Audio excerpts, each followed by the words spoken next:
Jangan lupa like, komen, dan subscribe channel YouTube TVRI Bengkulu dan nyalakan lonceng notifikasinya. Kita lanjutkan kembali nih pemirsa opini untuk ngobrol kita bersama dengan Mas Walid, dan juga pasti Anda pemirsa opini jangan lupa ya untuk cari-cari info mengenai program-program unggulan yang ada di TVRI Bengkulu dan juga update-update lainnya bisa Anda langsung cari tahu di sosial medianya TVRI Bengkulu. Di Instagram langsung aja follow di @Instagram TVRI Bengkulu dan juga di YouTube channelnya TVRI Bengkulu. Kita lanjut kembali obrolan bersama Mas Walid. Untuk dari sisi itu tadi ya, berarti termasuk juga kategori pengawasan. Bagaimana sekarang ya etikanya para peserta didik yang tadi Mas Walid sempat sentil-sentil sedikit, slonong boy, ada yang ya bisa dikatakan bisa tanda kutipnya adalah kurang menghormati dari guru. Nah, bagaimana sekarang yang dirasakan sama Mas Walid? Ya, tinggal lagi bagaimana peran dosen ya. Sebenarnya dosen juga punya hal yang vital yang harus dilakukan. Kalau dalam persentase itu 70% itu emang dosen juga harus punya treatment bagaimana menghadapi mahasiswa seperti itu. Kita tidak tahu ya, mungkin asal usulnya dari kampung, dari desa dan lain sebagainya, emang polanya seperti itu. Maka ketika mereka kuliah di kota, penerapan pembawaan dari desa itu masih gitu. Oke, masih ke bawah gitu ya. Maka kita harus selaku pendidik, selaku tenaga pendidik itu emang harus bagaimana merubah itu. Gitu.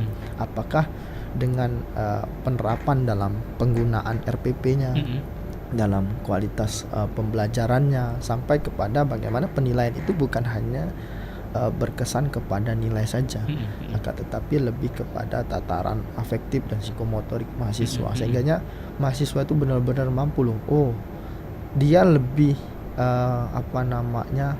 lebih tersentuh gitu apabila kita mengajar itu dengan bagaimana adab, etika, lebih menyentuh Pak. Daripada kita hanya menargetkan mahasiswa itu harus tahu ini, tahu ini dan tahu ini. Nah, konten itu mungkin dalam perkuliahan, dalam bangku kuliah selama 16 kali pertemuan itu ya paling kisaran 55% lah dapat. Sisanya adalah bagaimana dosen itu menerapkan attitude yang baik kepada mahasiswanya, sehingga mahasiswa itu bisa mengenang gitu loh, ini dosen yang bagus gitu, menjadi inspirasi, menjadi kenangan, sehingga ada yang menjadi idola mereka. Artinya selain platform-platform yang hari ini media yang mereka gaungkan, misalkan saya gemar, tapi ada beberapa dosen yang menjadi idola gitu. Artinya idola dengan sikapnya, dengan kelembutannya, kemudian dengan adab dan attitude-nya. Mungkin itu yang menjadi hal yang harus ditanamkan oleh setiap dosen ya. Sehingga dosen itu benar-benar menjadi dosen yang profesional, mendidik bukan hanya dilihat dari perspektif ilmuannya saja gitu. Jadi memang selain mengajar juga mengajar dari hati ke hati. Jadi lebih terasa, lebih nyampe gitu. Betul. Dan juga dari para mahasiswa juga enak nih nerima ilmu-ilmu dari dosennya gitu. Nah, untuk Mas Walid nih, Mas Walid, kita tahan dulu sejenak obrolan kita karena kita akan memberikan informasi juga kepada pemirsa TVRI Bengkulu untuk perakiraan cuaca hari ini untuk di seluruh wilayah yang ada di Provinsi Bengkulu seperti apa. Mari kita saksikan bersama-sama.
itu dia tadi pemirsa untuk perakiraan cuaca hari ini untuk seluruh wilayah yang ada di Provinsi Bengkulu. Apakah itu hujan di daerah Anda ataukah tidak.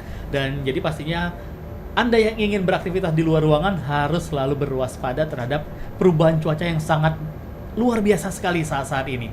Begitu juga dengan perubahan dari dunia pendidikan, Mas Walid ya.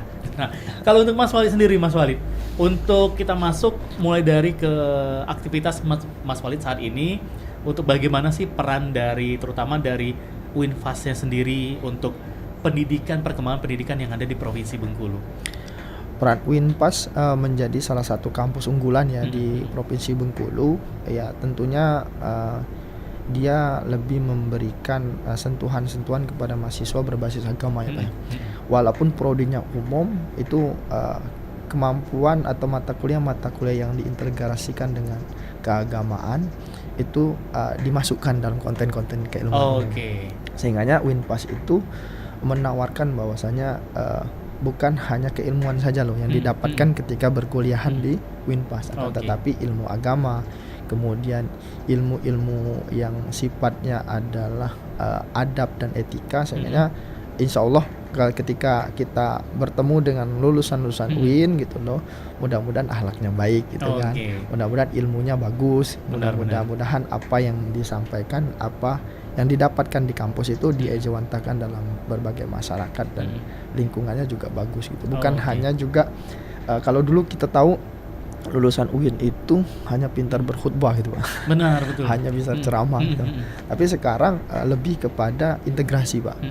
Lebih banyak bagaimana kan di UIN itu ada beberapa prodi yang umum ya sekarang ya. Ada fakultas ekonomi gitu kan, fakultas hukum, prodi matematika, IPA, IPS sampai kepada bahasa Inggris. Nah, mereka bisa menerapkan keilmuannya di berbagai lini, kemudian tetap menekankan asas-asas moderasi ya, asas-asas keilmuan yang sifatnya ya agamis lah gitu. Nah, ini yang harus kita juga sebar info kepada generasi muda mungkin sekarang di bangku SMA yang ingin melanjutkan ke UINFAS. Mereka kan mungkin berpikirnya tadi yang benar dibilang Mas Walid, masuk ke UINFAS, wah ini pasti 100% belajar tentang agama, jadi ustazah. Ternyata tidak seperti itu.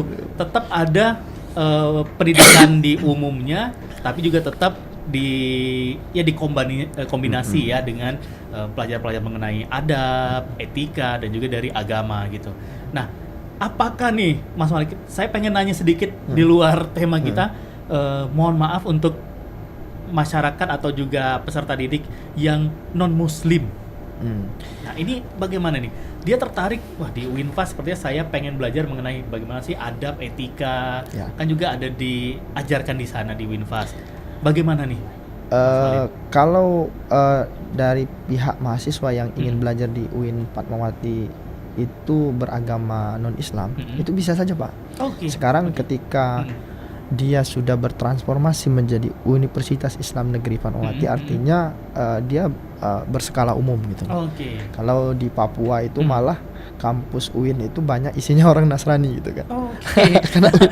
Tapi ini saya baru tahu juga loh, ternyata berarti bisa gitu cuman ya? Pada prodi-prodi tertentu mereka juga harus melihat bagaimana jangan sampai orang Nasrani itu masuk ke keilmuan pendidikan agama Islam gitu kan. Jadi nggak cocok gitu. Mungkin bisa kepada pemikirannya, mungkin pada akhlak tasawufnya. Nanti insya Allah dari UIN Fatmawati Soekarno Bengkulu itu menerima Pak dari dari mahasiswa luar agama Islam. Kemudian nanti dibimbing khusus bagaimana tata pemikiran dan lain sebagainya, sehingganya dia memahami betul apa yang menjadi kekhususan atau skop yang diinginkan ketika mau masuk ke UIN itu, prodinya gitu. Berarti nanti diarahin gitu. Diarahin. Pada saat mendaftar nanti akan diarahin, oh cocoknya ke sini, nanti kamu akan mendapat pelajaran seperti ini. Gitu. Nah, jadi itu dia pemirsa. Artinya welcome semuanya karena sekarang kita sudah statusnya juga universitas. Beda beberapa tahun dulu ya dari Stein, terus juga jadi IAIN Institut dan sekarang juga universitas. Nah, kembali lagi nih kepada Mas Walid sebagai kepala. Nah, kepala dari Badan Publikasi di UINFAS. Nah, bagaimana nih peran serta publikasi yang ada di UINFAS Bengkulu ini? Sebenarnya pusat publikasi ilmiah itu berdiri di 2 tahun yang lalu ya Pak ya. 2 tahun yang lalu. Sebelumnya itu adalah konsorsium pengelola jurnal ilmiah, sehingga dibuat wadah khusus di bawah Ortaker, pusat publikasi ilmiah, dan itu yang berhimpun di sana adalah orang-orang yang mengurus jurnal. Nah, jurnal itu bagaimana efeknya pada kampus? Ternyata sangat luar biasa Pak. Setiap mau akreditasi, baik itu akreditasi internasional ataupun internasional, itu pasti dilirik adalah jurnalnya. Pertama jurnal dulu nih. Kemudian bahkan ada beberapa Pak Rektor menyebutkan itu jurnal itu adalah mukanya kampus gitu. Kalau mukanya berantakan artinya kampusnya jelek gitu. Alhamdulillah sekarang di UIN Fatmawati Soekarno Bengkulu itu sedang perbaikan jurnal yang sangat luar biasa. Kita sekarang mempunyai 2 jurnal Sinta 2 dan alhamdulillah mudah-mudahan April akhir ini menambah 2 jurnal Sinta 2. Jadi jurnal Sinta 2 kita 4, paling banyak di Provinsi Bengkulu. Kemudian di jurnal-jurnal lain yang terakreditasi itu jumlahnya 25 jurnal. Kemudian 2 jurnal ini dalam kategori ingin proses mengsubmit sampai menerbitkan menjadikan terindeks Scopus gitu Pak. Yang hari ini tren gitu. Nah, mudah-mudahan nanti di akhir tahun atau awal tahun nanti ada 1 jurnal kita yang terindeks Scopus, artinya terindeks internasional. Baiklah pemirsa, kita akan bahas lebih lanjut lagi bagaimana jurnal-jurnal yang ada di UINFAS Fatmawati ini bersama juga dengan Mas Walid untuk membantu juga dalam membuat pendidikan Bengkulu ini menjadi lebih berkualitas lagi. Jangan kemana-mana pemirsa, opini akan kembali lagi untuk Anda.